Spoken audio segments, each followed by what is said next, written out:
নরেন্দ্র মোদীর বাবার যা কাগজ নেই আমাদের তাই কাগজ আছে পুরানো দেখান আমার কাগজ দেখান। আপনি কোন হরিদাসের পাল ভোটার কার্ড আছে আছে আছে দেখাতে পারবেন? হ্যাঁ দেখান আধার কার্ড দেখান, ভোটার কার্ড দেখান। একদিকে এসআইআর আতঙ্কে যখন মৃত্যুর খবর আসছে, তখন গদি মিডিয়ার মিথ্যা অপপ্রচারে অতিষ্ঠ হচ্ছে নিউ টাউন, শর্টলেক, বিধাননগর বস্তি এলাকায় বসবাসকারী খেটে খাওয়া দূর দূরান্ত থেকে আসা গ্রামের মানুষজন।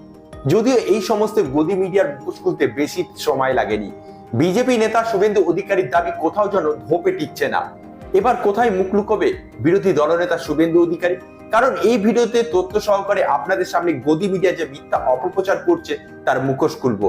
ধৈর্য ধরে প্রথম থেকে বসে পড়ুন গদি মিডিয়ার মিথ্যা অপপ্রচার ও ষড়যন্ত্র কিভাবে ফাঁস হয় দেখার জন্য। প্রসঙ্গত আমি কোন চ্যানেলের স্পেসিফিক নাম না করেই বলছি, তবে আপনারা সম্পূর্ণ ভিডিও দেখলে বুঝতে পারবেন যে কোন চ্যানেলের সম্পর্কে বলছি। বেশ কিছু ইউটিউবার শর্টলেক, নিউ টাউন, বিধাননগরের মতো বস্তি এলাকায় যাচ্ছেন এবং সেখান থেকে রোহিঙ্গা খুঁজে বার করার চেষ্টা করছেন। কারণ ওই প্রথম রোহিঙ্গা পাওয়া যাচ্ছে ওই এলাকায় ইঙ্গিতটা এসেছিল বিরোধী দলনেতা শুভেন্দু অধিকারীর মুখ থেকে। যদিও পশ্চিমবঙ্গে রোহিঙ্গা খুঁজে বার করার আগেই দেশে ব্রাজিলিয়ান ভোটের খোঁজ বার করলেন রাহুল গান্ধী। যাই হোক, শুভেন্দু অধিকারী বলেছিলেন রোহিঙ্গা পাওয়া যাচ্ছে, নিউ টাউন ফাঁকা হয়ে যাচ্ছে। এই সমস্ত কথাবার্তা থেকে অনুপ্রাণিত হয়ে বেশ কিছু ইউটিউবার যারা মাইক হাতে ক্যামেরা নিয়ে বেরিয়ে পড়ে রোহিঙ্গা ও বাংলাদেশি খুঁজতে। প্রায় 20-25% মুসলিম বাংলাদেশি পালিয়েছে। বর্ডার এলাকার গ্রাম ফাঁকা হয়ে গেছে, নিউ টাউনে কাজের লোকরা নাই, হাওয়া হয়ে গেছে। বুঝলেন, বুম ক্যামেরা পাঠান। প্রসঙ্গত 4-5 দিন আগে একটি ইউটিউব চ্যানেল পৌঁছে যায় নিউ টাউনের ঘূর্ণি বস্তি এলাকায়। যদিও তারা সেখান থেকে আক্রান্ত হয়েছে বলে খবর চালাচ্ছে, আসলে তেমন কিছুই নয়। আসলে যে ঘটনাটি ঘটেছে তা হচ্ছে জনগণের ক্ষোভের বহিঃপ্রকাশ। প্রথমে তারা সেই এলাকায় যায়, ঘুরে ঘুরে ভালো করে দেখেন যে সমস্ত বাড়িগুলি তালা লাগানো আছে সেইগুলিকে প্রচার করা হয় পালিয়ে গেছে বলে। তারপর বেশ কিছু মানুষের সঙ্গে কথা বলেন তারা। সেখানে থাকা এক যুবক যার কাছে মাইক নিয়ে গেলে তিনি কথা বলতে অনিচ্ছা প্রকাশ করেন, একটি ঘরে ঢুকে যায় আর তখনই তাকে লক্ষ্য করে বলা হয়, আপনি পালাচ্ছেন কেন? আপনি বাংলাদেশি। দাদা এখানে এই যে একাধিক জায়গায় যে ঘরে ঘরে অনেক জায়গায় তালা দাও। পালাচ্ছেন কেন? বাংলাদেশি, আপনারা বাংলাদেশ থেকে আসছেন। কতটা দালালি করলে এইরকম ভাবে একজনকে বাংলাদেশি বলে দাগিয়ে দিতে পারে তা এই ভিডিও দেখলে বোঝা যাচ্ছে। যদিও গদি মিডিয়ার কাছে এর থেকে বেশি কি বার আশা করা যেতে পারে। শুধু এখানেই থেমে থাকেনি, তারা প্রকাশ্যে ক্যামেরার সামনে সাধারণ মানুষের কাছে কাগজপত্র দেখতে চাইছেন। পুরানো দেখান আমার কাগজ দেখান। আপনি কোন হরিদাসের পাল ভোটার কার্ড আছে আছে আছে দেখাতে পারবেন? হ্যাঁ দেখান আধার কার্ড দেখান, ভোটার কার্ড দেখান। আদেও কি একজন সাংবাদিক কাগজ দেখতে পারেন? সাংবাদিকতার আইনে এমন কোথাও লেখা নেই যে আপনি কোন দেশের বা আপনি এদেশের নাগরিক কিনা তার কাগজ দেখান। আর যদি এভাবে গদি ইউটিউব চ্যানেলের সাংবাদিকরা কাগজ দেখতে নেমে যায়, তাহলে ইলেকশন কমিশনের এসআইআর করে লাভ কি? গদি ইউটিউবের সাংবাদিকরাই দায়িত্ব নিতে পারেন রোহিঙ্গা বাংলাদেশি খুঁজে বার করার। বাংলাদেশ আছে, সবাই বলছেন এখানে বাংলাদেশ কোথায় আছে, বাংলাদেশি কোথায়? এই তো স্থানীয়রা, আপনাকে আমি দেখিয়ে দিচ্ছি। এই ঘটনার আসল সত্যতা জানতে হলে আপনাকে পৌঁছে যেতে হবে আরো একটি ইউটিউব চ্যানেলে, বং নিউজ লাইভ চ্যানেলে, যেখানে আপনি জানলেই দেখতে পারবেন আসলে যাদের ঘর দেখানো হয়েছিল তারা সেই সময় বাড়িতেই ছিলেন না, তারা ছিলেন কাজে। এই এলাকায় যারা দুপুর বেলায় কাজে গিয়েছিলেন ঘরে তালা মেরে, তাদের তালা মারা বাড়ির ছবি দেখিয়ে বলা হয় যে তারা বাংলাদেশে পালিয়ে গেছে। আসলে তা নয়, ভিন্ন জেলা থেকে এসেছে তারা, মাত্র 1500-1600 টাকার ঘর ভাড়ায়।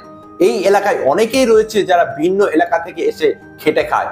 যেহেতু গ্রাম অঞ্চলে কাজের চাহিদা কম, তাই প্রথম থেকেই আজ পর্যন্ত মানুষের শহরের দিকে কাজ করার চাহিদা রয়েছে। সেই মতো তারাও কিন্তু সেখানে গিয়েছিলেন এবং কাজ করতেন। ওসব মিথ্যা কথা বলছে। কোথায়? আমরা সবাই কাজে যাই, তো প্রায় তোমার 2টো বেজে যায়, কারো 4টে বেজে যায়, কারো 5টা বেজে যায়, যার যেই রকম ব্যবসায় সেই রকম আসতে পারে। খেয়ে দে সব ঘুমিয়ে রয়েছে, এখনিও যান তো সবাই ঘুমাচ্ছে, কেউ জায়গা দেখবেন না। প্রায় 10টার সময় উঠে, হ্যাঁ 10টার সময় উঠে তারপরে যায় মাল তুলতে, ওই 11-12 বাজে, আবার 3টের সময় সকালে বেরিয়ে যায়। তাহলে কি করে দেখা যাবে?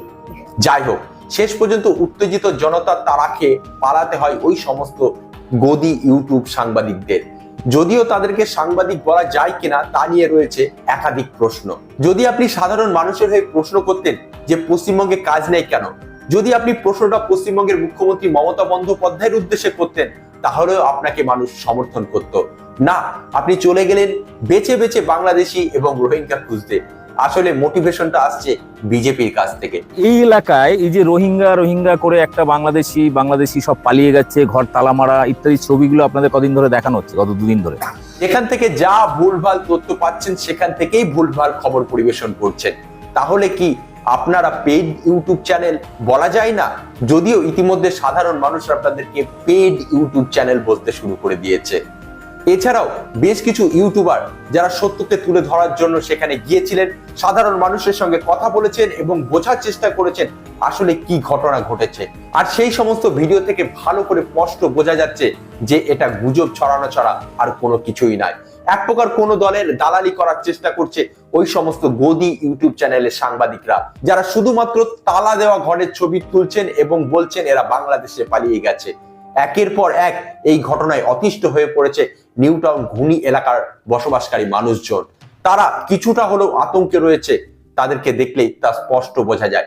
আসলেই এটা হয়রানি, তাছাড়া আর কিছুই নয়।